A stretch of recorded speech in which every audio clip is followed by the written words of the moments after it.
Assalamualaikum warahmatullahi wabarakatuh. Baiklah, kita lanjut lagi ke fungsi pemasaran. Fungsi pemasaran, menurut William, fungsi pemasaran adalah kegiatan dalam bisnis yang melibatkan pergerakan barang dan jasa dari produsen hingga ke tangan konsumen. Nah, jadi adanya pergerakan barang dan jasa hingga ke tangan konsumen. Contohnya nih, misalkan kalian ini adalah seorang produsen di mana memproduksi air minum mineral.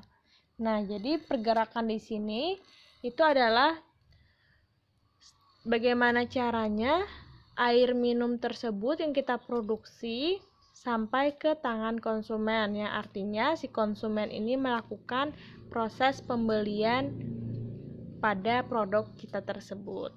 Nah, jadi ada pergerakan nih dari produsen hingga ke tangan konsumen. Sedangkan menurut Dr. Van Lijkum dan Dr. Anders Hazel dalam buku marketing, suatu pengantar yang dikutip dalam buku manajemen pemasaran dan pemasaran jasa oleh Profesor Dr. Haji Bukhari Alma, itu mengatakan ada 9 fungsi pemasaran. Yang pertama merchandise, kedua pembelian, penjualan, grading and standar, penyimpanan dan penggudangan, pengangkutan, pembelanjaan, komunikasi, dan pengambilan resiko. Kita akan bahas satu-satu biar lebih mudah dipahami. Yang pertama adalah merchandise. Ini adalah kebijakan produsen untuk mendekatkan hasil produksinya kepada selera konsumen. Jadi, seperti yang telah diketahui bahwa jarak antara produsen dan konsumen di zaman modern ini demikian jauh dan keduanya tidak saling mengenal. Sehingga perencanaan yang berkaitan dengan pemasaran barang atau jasa yang harus sesuai, harus tepat tempatnya, waktunya juga tepat, dan jumlahnya tepat, dan harganya pun tepat.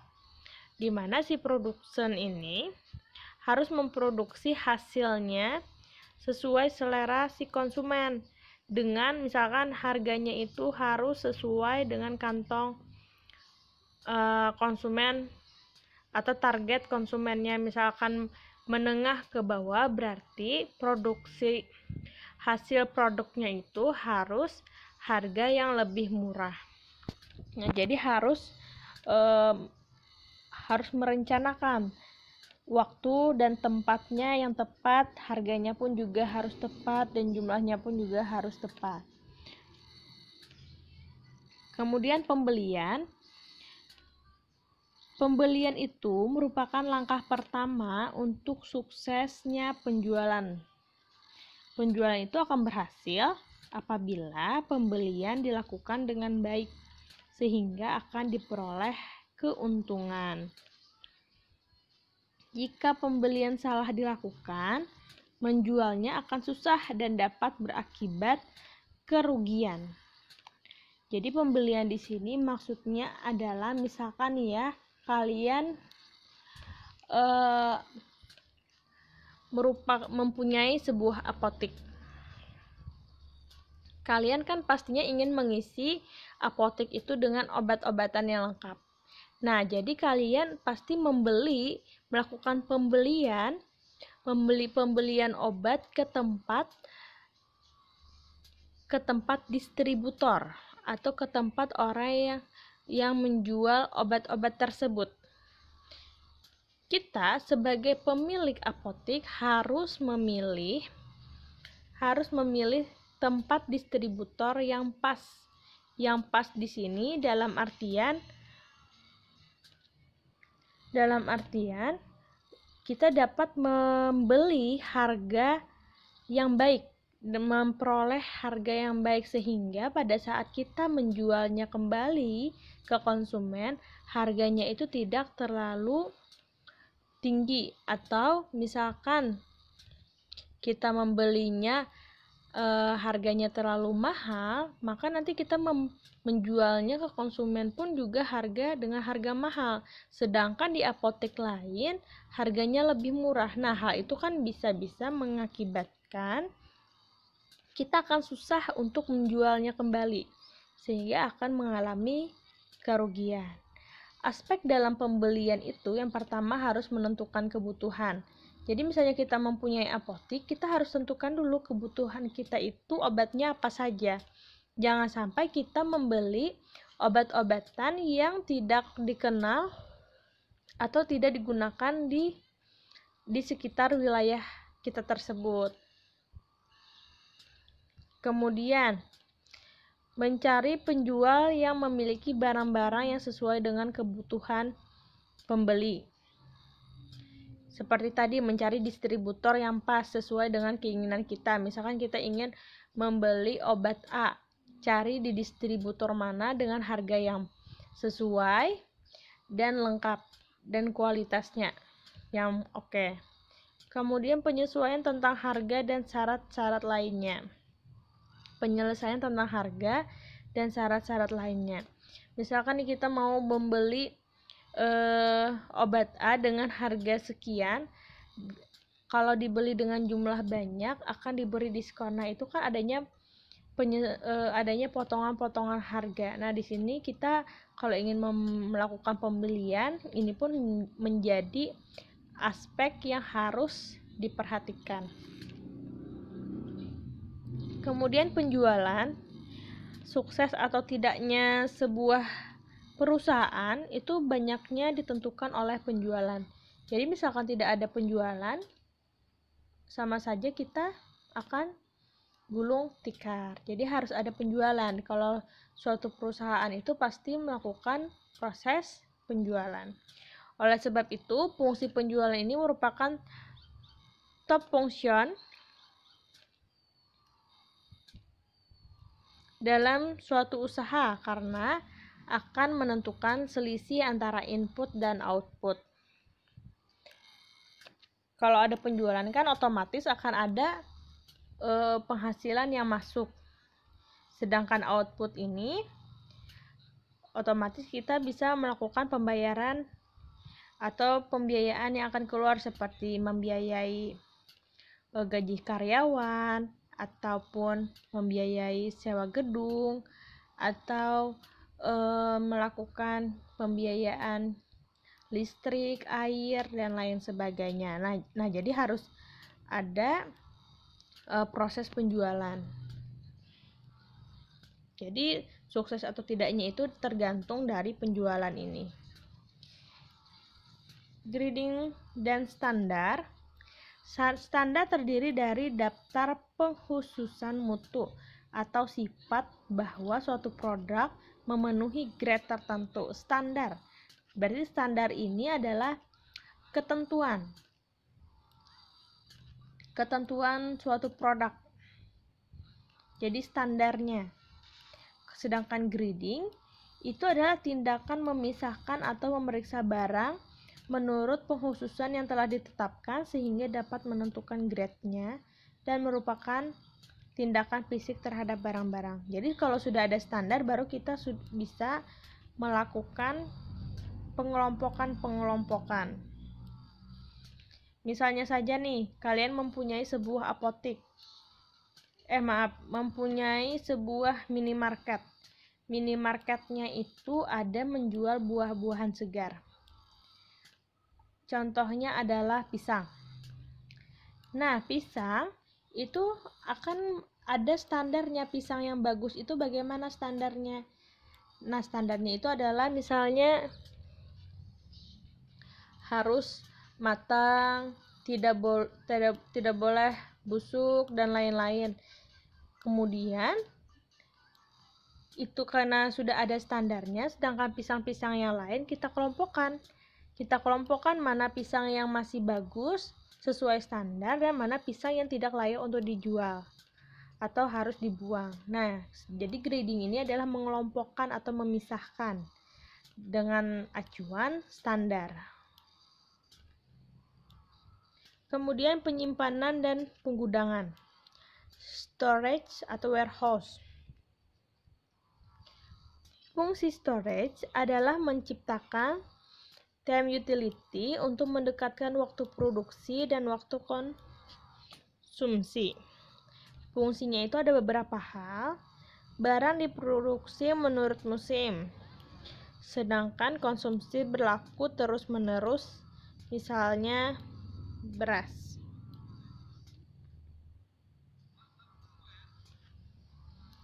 Jadi kita harus mempunyai wadah untuk menempatkan si beras ini contohnya. Jadi kan kita harus ada mempunyai gudang penyimpanan. Jadi dia di sana berfungsi sebagai penyimpanan. Karena kalau tidak ada penyimpanan kan nanti susah kalau orang ingin beli beras, tidak mungkin mengambilnya ke sawah, tetapi harus ada tempat penyimpanannya. Yang kedua adalah konsumsi berlaku pada suatu musim saja, sedangkan produksi berlangsung sepanjang masa. Misalnya payung. Nah, jadi ini juga fungsi dari penggudangan atau penyimpanan. Walaupun payung itu musiman, ada musim hujan, tetapi produksinya kan terus berlanjut tuh. Kalau produksinya terus berlangsung, otomatis kita juga harus mempunyai tempat untuk penyimpanan payung yang sudah diproduksi. Yang kemudian, 3. Untuk menghindari fluktuasi harga atau terkadang dipakai untuk spekulasi harga. Yang keempat, pembelian yang terlalu kecil tidak ekonomis, sehingga barang dibeli dalam jumlah besar, yang melebihi jumlah yang dibutuhkan agar menghemat biaya, baik dari biaya pengangkutan maupun pengurangan harga. Biasanya kalau kita membeli dalam jumlah banyak, pastinya akan ada potongan harga. Biasanya seperti itu. Ataupun misalkan tidak ada pemotongan harga, setidaknya akan meringankan dalam proses pengangkutan. Jadi kalau seharusnya bisa bayar 1 kali pengangkutan dalam jumlah banyak, kalau jumlah sedikit bisa-bisa pengangkutannya bisa 2-3 kali. Nah, berarti kan di sana ada biayanya. Jadi kalau membeli dalam jumlah besar, otomatis juga si gudang atau tempat penyimpanan ini sangat diperlukan untuk menyimpan barang-barang tersebut. Kemudian yang kelima, sifat beberapa barang yang memerlukan penyimpanan khusus. Misalnya ikan, daging memerlukan alat pengangkutan khusus agar tidak lekas busuk. Misalnya suhunya harus dijaga dan lain-lain. Itu juga merupakan fungsi dari storage. Kemudian yang nomor 6, beberapa barang yang nilainya bertambah apabila disimpan lebih lama, seperti wine, sehingga sebelum dijual biasanya disimpan dulu dalam wadah istimewa untuk meningkatkan mutunya. Nah, itu juga merupakan fungsi dari storage. Pengangkutan. Fungsi pengangkutan dapat memberikan fungsi pengangkutan merupakan suatu jasa yang menjadi pusat produksi produktif. Jadi dengan adanya proses pengangkutan ini akan mempercepat dalam pengiriman barang. Misalkan kita ingin misalkan apotek kita membutuhkan obat A karena kekosongan, maka kita langsung nih beli ke ke distributor. Kita beli ke distributor, kemudian dengan adanya pengangkutan ini, maka obatnya akan cepat sampai. Nah, kalau dengan cepat sampai, otomatis kita langsung bisa memberikan pelayanan ke pasien dalam memberikan obat tersebut. Kemudian pembelanjaan. Pembelanjaan adalah usaha memperoleh modal untuk membelanjai usaha-usaha dalam pemasaran. Investasi modal untuk bidang pemasaran tidak sebesar investasi mendirikan pabrik-pabrik. Untuk menjual barang, divisi pemasaran tidak perlu selalu memakai pembayaran cash atau carry, tetapi dapat menggunakan syarat lain. Nah, jadi dalam penjualan pembayarannya itu tidak mesti tunai, tetapi bisa juga dengan syarat. Misalnya nih, 2/10 net 30. Artinya itu pembayarannya dapat dilakukan dalam tempo 10 hari. Jadi dia itu diberi jangka tempo 10 hari setelah pembelian. Diberikan potongan harga sebesar 2%. Jadi apabila dia dapat membayar dalam tempo tersebut, maka akan dapat potongan sebesar 2%. Apabila pembayarannya lewat 10 hari hingga 30 hari, itu potongannya jadinya tidak diberikan lagi.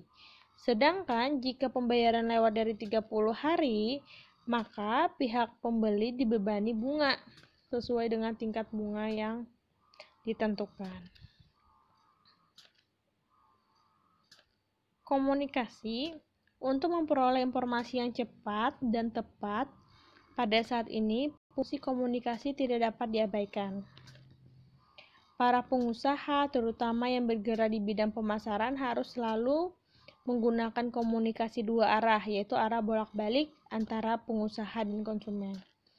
Pengusaha harus mendapatkan informasi dari konsumen, misalnya melalui riset dan wawancara, sedangkan konsumen mendapatkan informasi melalui surat kabar, radio, dan media massa lainnya. Kita harus mencoba menggunakan jalur komunikasi dengan teknologi yang semakin tinggi dan sangat penting untuk menjaga agar tidak terjadi kurang komunikasi. Nah, jadi di sini misalkan saja ya, ada sebuah produsen deterjen. Jadi si produsen ini akan mendengarkan atau menerima saran-saran dari konsumen. Misalkan si konsumen itu ingin membeli deterjen yang mempunyai efek menghilangkan noda dalam 5 detik. Misalnya setelah dituang ke mesin cuci, deterjennya setelah 5 detik langsung hilang noda-nodanya. Nah, itu kan suatu keinginan dari si konsumen. Jadi si produsen dengar, oh jadi ini si konsumen pengennya deterjen yang cepat menghilangkan noda. Maka langsunglah dengan adanya komunikasi seperti itu, langsunglah si produsen memiliki ide untuk melakukan pembuatan deterjen tersebut. Setelah itu, setelah si produsen ini memproduksi, supaya si konsumen ini tahu, maka dilakukanlah proses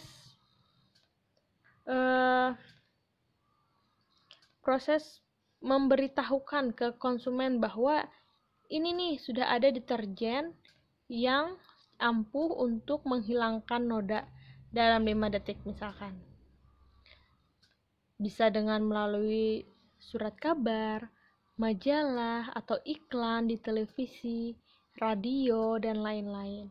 Nah, jadi dengan adanya komunikasi tersebut, maka akan cepat memperoleh informasi, di mana informasi ini penting baik itu sebagai produsen ataupun si konsumennya mendapatkan informasi tentang deterjen, bahwa ada deterjen tersebut, sedangkan produsen mendapatkan informasi bahwa banyaknya keinginan dari konsumen supaya memproduksi deterjen yang ampuh dalam menghilangkan noda.